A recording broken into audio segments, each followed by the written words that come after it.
so many books. Hello everyone, Stephanie here. Today's video is gonna be part 2 to my how to write your book. If you didn't see it, the first part was all about like your inner self, telling yourself you can write, like not super cheesy or anything, but very relevant, very relevant. Okay, hold on, I feel like my hair feels off. Anyway, that was part 1. I'll link it somewhere if I remember. If not, just go to my page, okay? Like, it's not that much work. Okay? Anyway, this is all about, like, actually, I almost knocked my little lamp down. This is actually about, like, getting down to the nitty-gritty and starting to write. Now, it's really not that hard, but definitely I think getting into the habit is what's harder, is creating and, like, forming that whole, like, routine that people have. That was my struggle in the beginning. It was just hard. But I'm going to talk about all that stuff right now. These are the things that I think at the end of the day actually definitely help. So, number 1, and probably like the most important thing, and you like really got to know, okay? You got to know, are you a plotter or a prancer? I tried for many years plotting and outlining and doing this, and I would never actually get to the writing part. I would get lost. I'd get bored. I'd get confused. And I was just like, I think I'm doing too much. I don't know what to do. I have no idea like what to do anymore. And then I realized, I mean, one day I just felt like writing. That's kind of how it happened. And then I just didn't stop writing until I finished my first drafts.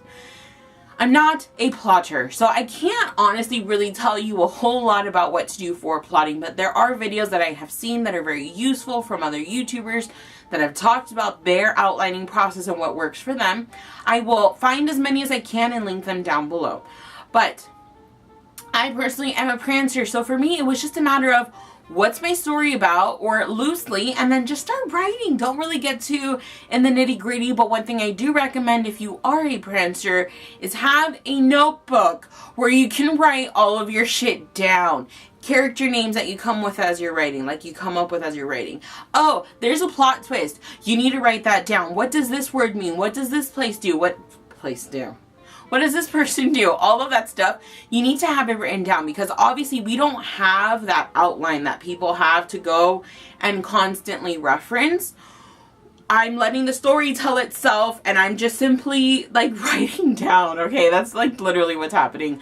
So I recommend you have a notebook. But now you know, you're a plotter or you're a prancer, just kind of give it a go. Try outlining a story idea that you have. If the outlining doesn't work, then go ahead and try just start writing. If you feel like, oh wow, I'm suddenly motivated and I have all the ideas in the world, you're probably a prancer. Honestly, trial and error. That's how I figured it out. I think that's how most people figure it out. Trial and error. Number 2. When are you most creative? This is very important. I have personally tried, for example, writing in the mornings. I get like zilch done. I'm not a morning writer. My time is around 9:30 to 10 o'clock at night. I start writing. Now, if you work and you have a job, before you do this next part, you have to remember, you really shouldn't do it on a day off. You need to, if you work 5-6 days out of the week, whatever, however much time, or you go to school, you're obviously not available to write regardless of your peak hour. So on a normal everyday life, meaning the majority of your days are working or at school or doing whatever it is, when you're home, you have to figure out what time of day is best for you. Do you have a pocket of time in the morning? Like, let's say you have to be out of the door at 7. You come home at like 5, right? That's roughly it. You could go to sleep earlier and wake up earlier to try doing it in the morning, because some people are like super early morning writers, like at 5 a.m. They even have a 5 a.m. writers club on like Instagram and stuff. If I can find out who like does that stuff, I'll like leave it down below. So you have that, but then you can also, you know, wake up a little bit tight, but make sure all of your work is done or all of your stuff is done, and then go ahead and try writing at night. Try writing the moment you get home. You got to figure out what your peak time is. That's definitely the most important thing. But again, if you work or you go to school, you got to make sure You're working, so regardless of whether you go to school or not that day, or you go to work or not that day, you can write every single day.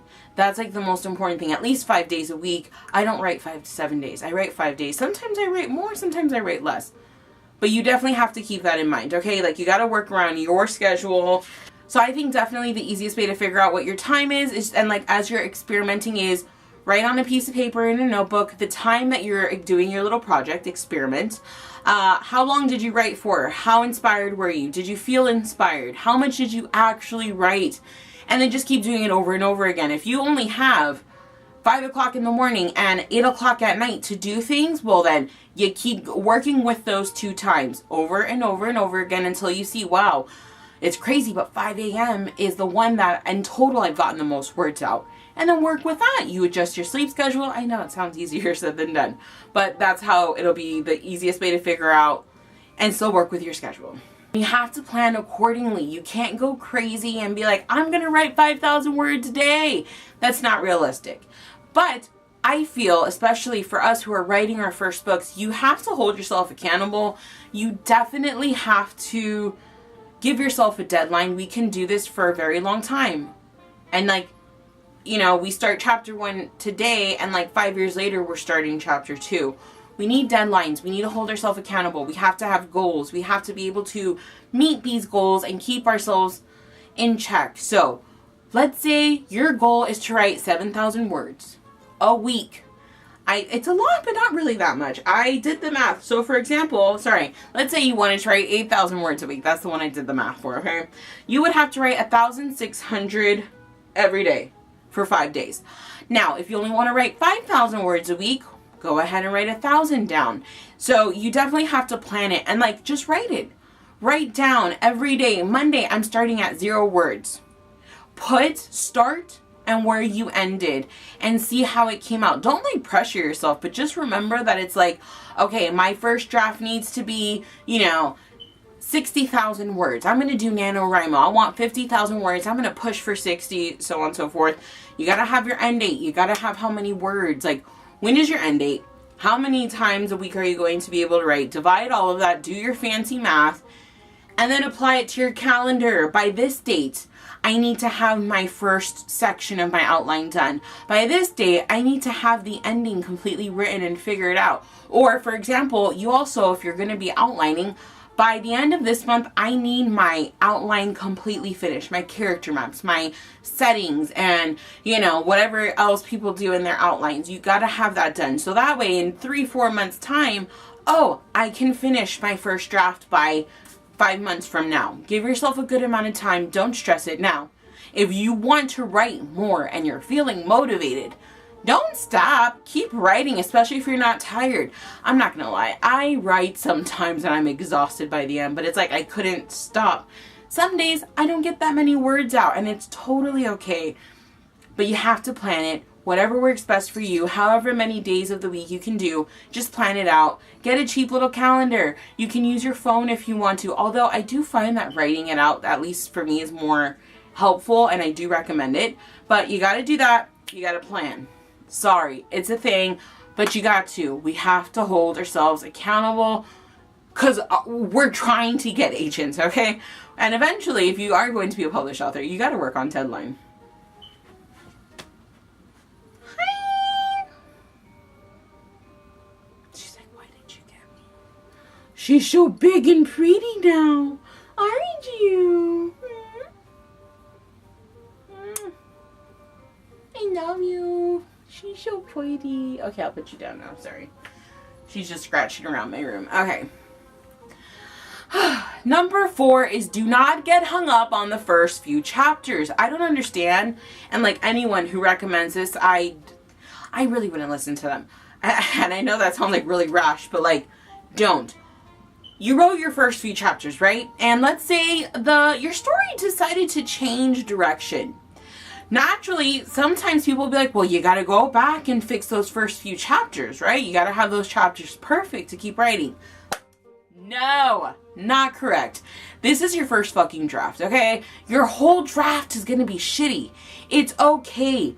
Let's say after 5 chapters, your entire story is completely different. Obviously, those first 5 chapters were what inspired you to write the next few chapters a certain way or a completely different way. Make a note of what you want in the first 5 chapters. Write it down, make a note in the margins, or put it on a sticky note, put it to the side, whatever, in your journal. Keep writing. Do not get stuck on editing the first 4 chapters or 5 and then editing them again, because you know what? They're just not right. They're not perfect. No one's gonna read this shit right now. You're not sending your first draft to the freaking, like, agents. Remember, okay, she keeps scratching stuff. Are you entertained? Like, you gotta keep moving. And I think the thing is like, if you keep editing those same chapters over and over again, you're gonna be unmotivated because you're not seeing any progress. You're gonna be discouraged because you didn't see any progress. You're not getting your word count in. You're not getting anything done. Like, stop focusing so much and just get the words down. Keep moving forward. The whole goal is to just, like, move forward, to keep going. You think of the future. You got to think of then and, like, catch up to that, okay? You got to do that. I don't understand. I did this too. It's like, oh my god, this first chapter sucks, and I sit there for like a month working on it and it's still utter crap. But have I made a freaking ounce of, like, improvement or, like, progress? No, I didn't. Because I was too busy editing the first freaking chapter over and over again. So don't do it. Just write it. Make a note if you want to change something and move on. Like, seriously, you have a calendar. You have a deadline to meet now, bruh. Get your shit done. And number 5. I feel like a lot of people definitely have said this, and I, like, completely agree. You do not need an expensive laptop or anything like that. You don't. You do not need a MacBook. You don't need a desktop. You don't need Microsoft Word or Scrivener or whatever bullshit like people write on. I use my WordPad stuff for my freaking Chromebook. That is what I use. It's built into the computer. It's nothing fancy. It works really great. It has word count and it does all of that stuff. And guess what? Chromebooks are actually really freaking cheap. Yeah, I have what I need. Eventually, yeah, maybe I'll save up and get a Scrivener because that I think is just easier. It's better. Those people like to work with that stuff, but you do not need anything expensive. Hold on, she wants to leave now. I think she's hungry. Are you hungry, Olivia? Goodbye. Back to what I was saying before I was really interrupted by my cat, is you really don't need anything expensive. Guess what? You have literally just the WordPad on your computer. It doesn't do word count if I'm correct, right? Don't go by word count. Don't go by how many words you can write, okay? It doesn't matter. Write 5 pages a day. Write a full chapter a day. If your chapters are really long and you know, like, without counting how many pages it is or words, that it's a longer chapter, get to the half points.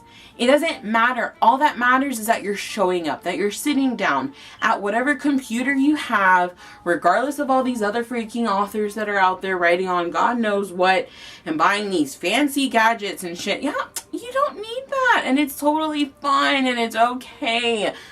Please. But if you don't have word count, seriously, just count by pages. Like, let's say you want to add 10 pages every week. That's 2 pages a day if you're writing 5 pages 5 days a week. Or you want 20, you know, you adjust it, you do what you need to do. But just know, you do not need anything fancy. And that is the last thing that I have to help you with your first book. I have other things that will be coming out. How to stay inspired, how to meet your word count goal. I had a crazy word count goal in the beginning, 3,000 words a day. I did it for like 3 weeks, 2 weeks, 2.5, almost 3 weeks. And then I bumped it down to like 2,000. Sometimes I met it, sometimes I didn't. But I do have a system. I got a routine. And it works really good for me. So I do want to talk about that. I hope you guys enjoy this. I'm not going to lie. I love this sweater. But I'm getting really warm in it. I'm starting to, like, get a little sweaty. It's utter crap. I'm always complaining about the weather here. It's a wonder I haven't, like, run away. Anyway, I hope you guys enjoy this. Comment down below. Are you a plotter? Are you a prancer? Don't forget, I will have outline videos linked down below. I, unfortunately, am not a plotter. I can't really help you with that, but I hope you guys enjoy this. I hope it was helpful Please watch part 1 if you haven't already. You guys got this. I'll see you in my next video. Goodbye.